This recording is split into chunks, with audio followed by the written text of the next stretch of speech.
And also Anthony Fontana as a number 10.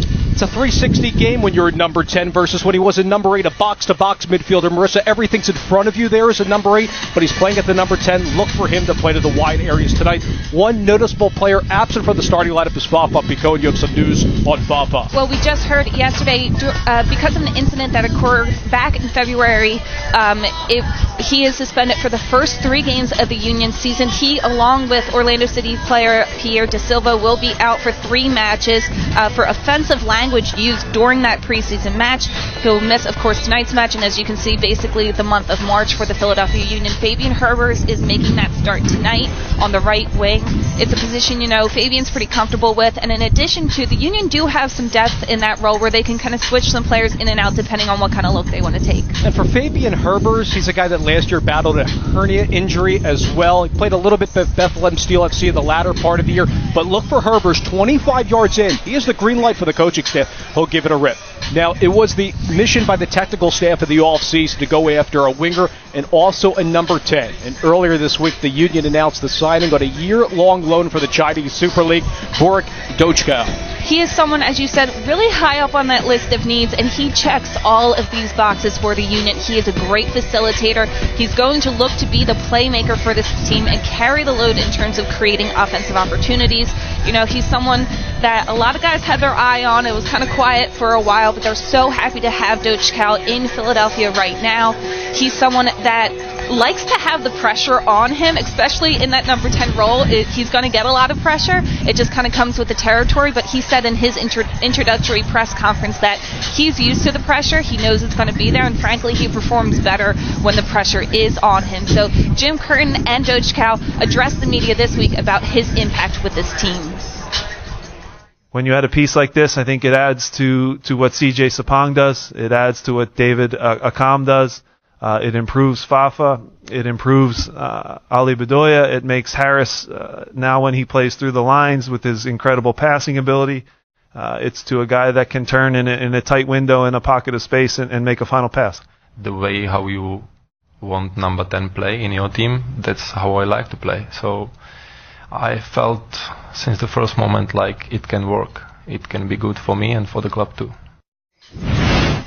Dochka has a great track record at setting up goals. He's a threat to run past the last line, and his work rate is exceptional. He's a high-volume guy, and what that means is he'll be involved in a lot of plays in the final third as well. Has similar technical abilities to a Tranquillo Barnetta, but Marissa, he is much more athletic. Well, in addition to reminding, everybody of Tranquillo Barnetta on the field, also kind of emotionally, they said that they're kind of similar in that they take their position and their job very, very seriously. And since Barnetta left, the question of the number 10 has been a little iffy for the Philadelphia Union. We saw Roland Alberg and Elsenio kind of tag team that position last year to some really bright moments, but nothing super consistent. So to add Dochka into this lineup really solidifies a lot for the Union. He is not going to play tonight with an ankle injury. Elsenio is out as well with a hamstring injury. Well, we are braving the elements out here tonight as the Union gets set to host the New England Revolution and kick off the 2018 season. More Union Pre-Kick Live coming up after this. Welcome back to Talon Energy Stadium, where the Union open up the 2018 season against the New England Revolution at the top of the hour. Above Section 113 with Marissa Pilla, I'm Dave Leno. Marissa, we made so much of the scoring threats for the Philadelphia Union, but one guy we can't forget is a goalkeeper of the year 2 years ago, and Andre Blake had 9 shutouts last year. He was eye-popping in goal. He is just someone who's always been super consistent for the Philadelphia Union. As you mentioned, 2016 goalkeeper of the year. He was actually runner-up last year. 88 saves in 2017, a 70.4 save percentage.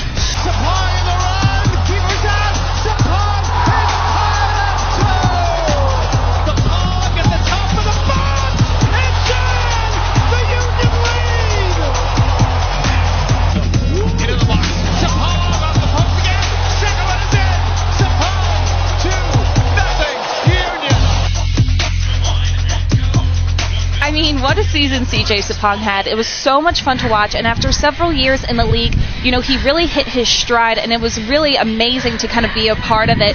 Before last year, he never scored more than 9 goals in a season, and many people question, can he be that double-digit goal scorer? And he kind of answered that really emphatically, yes. He scored 16 goals last year, set a new Union single-season record. That was the most by any American-born player last year. He's great at that hold-up style of play. One of those guys opposing defenders hate to guard. This season, as you mentioned earlier, he had some time with the U.S. men's national team in the offseason, and his confidence is always there. He's the type of guy you know you can trust to kind of go out and do his job, and you can count on him. Interesting note, 23% of his shots last year were unassisted, so with the addition of Akam to his left and Dochkow when he gets on the field, is going to set him up to facilitate more goals.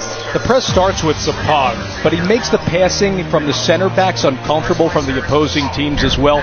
But I think the pressure is alleviated a little bit with him because you bring in a David Akam as your Fabian Herbert starting with, but Fafa Pico will play on the wing as well. Those guys will be crucial when it comes to zone pressing up top, because the defense, people think it might start with the midfield. No, it starts with your high striker, the number 9. You're going to see CJ work both ways as well. But I also have to point out that his finishing has really improved over the course of last year too. I remember when he recorded that hat trick against the New York Red Bulls right here at Talent Energy Stadium, and to see him get back with the U.S. men's national team, that was great and well deserved. And I know that the U.S. men's national team is really high on CJ in the future, helping out the younger players. Well, it wouldn't officially be a Philadelphia Union season without these two guys. We're going to bring in our guys in the booth, JP Delacamera and Tommy Smith. Guys, the Union had a lot of needs they needed to meet this offseason, and it looks like they pretty much did just that. What do you think of the moves they've made, and what do you think of the season they could have in 2018? Well, Mercer, Dave, I think they checked the boxes, Tommy, right? Ernie Stewart had a busy offseason. They said they wanted a playmaker. They got him in Dochkow, although he's injured. Won't see him tonight. Wanted speed and another scorer. They got him in one player in David Akam. Yeah, they got speed in abundance. They got style. They got skill. They got a player that can prove themselves at the international level. Akam, there's no question about his speed. I mean, he will break down a lot of defenses, and that's just going to help out Sapong. Yep. All that speed out there is going to be a huge advantage. Yeah. So the offense has gotten better, Tommy. Defensively, they're going to be young in the back, right, with Trusty and Elliott. Well, that's the key word, isn't it? Trusty. I know it's a player. No, but they're young is the key word. Yeah, they are young, and it's going to be trials and tribulations. But we saw Jack Elliott last year. He had a fantastic time last year. Yep. You never knew that he was a young player because he really didn't make the mistakes. Be looking for him to step up and lead this line. Yep. I mean, and Fabinho on the outside should be fit to help them out, and Rosenberry's back on the right. So there will be a few trials and errors, but they're a pretty good-looking young line. Yeah, guys, I'm looking forward to a good home opener, and I'm also looking forward to seeing Dochkow play. I expect we'll see him in a couple of weeks' time.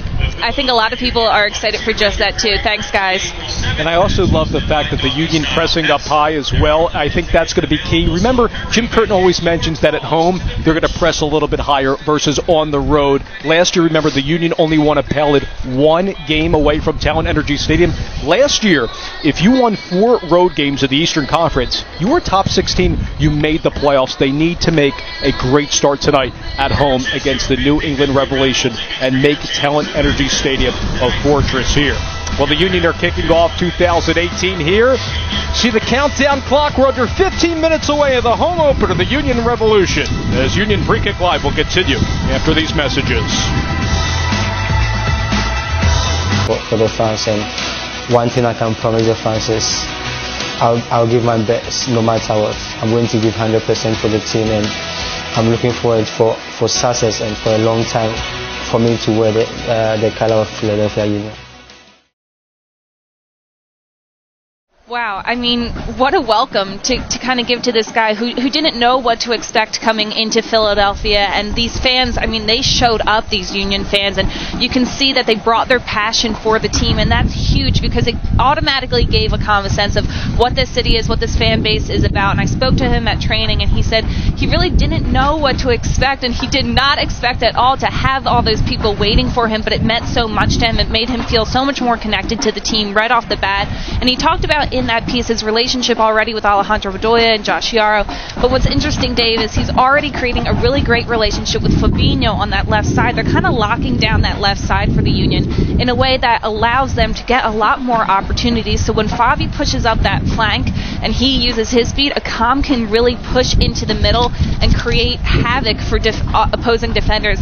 10 of Akam's goals last year came from inside the penalty box. He is a great finisher right in front of net, and that's something Jim Curtin said they are really pressing this season, to get in front of net and create opportunities. So with Akam being able to do that alongside of Fabinho, I think that's only going to mean good things for the Union. And a proven goal-scoring winger, I think, is really undervalued in MLS because a lot of teams rely on a number 9, but to get Akam to stretch the field will help a guy like Anthony Fontana, or if it's Dochcal, or if we see Ilsinho at the number 10, that you can really stretch it out there. And it also helps close windows for opposing teams to try to battle that press as well with David Akam, as he's beginning his 4th MLS season. And last year with Nemanja Nikolic, who won the MLS Golden Boot race with Chicago, had a meteoric rise up the Eastern Conference standings, and he set career records last year for himself. He set career highs across the board in games played and starts and goals with 14, assists with 8.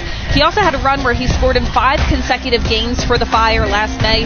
That was the first time in franchise history a player had ever done that for the Fire, so you can tell he's consistent. He's someone you can rely on.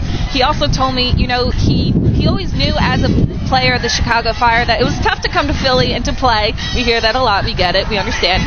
But he also said every time he's come to Talent Energy Stadium, he's never won a game. So he's really looking forward to this being his first ever win at Talent Energy Stadium, but of course this time as a member of the Philadelphia Union. And look for him to be big on the counterattack as well, as the Union look to create a multitude of chances in the final third with the Common Company. We'll wrap up Union Pre-Kick Live, and we're just closing in on 5 minutes left before the season opener. Back in a moment. Here are the available subs for Jim Curtin tonight. He has Jay Simpson and Corey Burke coming from Bethlehem Steel FC up top as options. It's good to see Eric Ayuk back after a year-long loan to the Swedish top flight as well. And Derek Jones adds some to midfield depth for the Union tonight.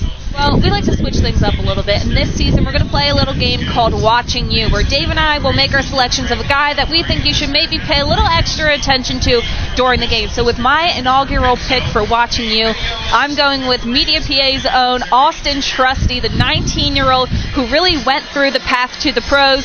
He is someone to really look for because he plays much more older than he is. I talked to him before this game, and he said he's very humbled by the experience to start for the Union. And I'm going with Harris Medunjanin as a number 6 as well. He is going to be key in the transition game tonight for the Union, as the Union are counting down to face off against the New England Revolution. Marissa and I will be back at halftime. JP Delacabra and Tommy Smith are coming up next. Enjoy the first half, everyone.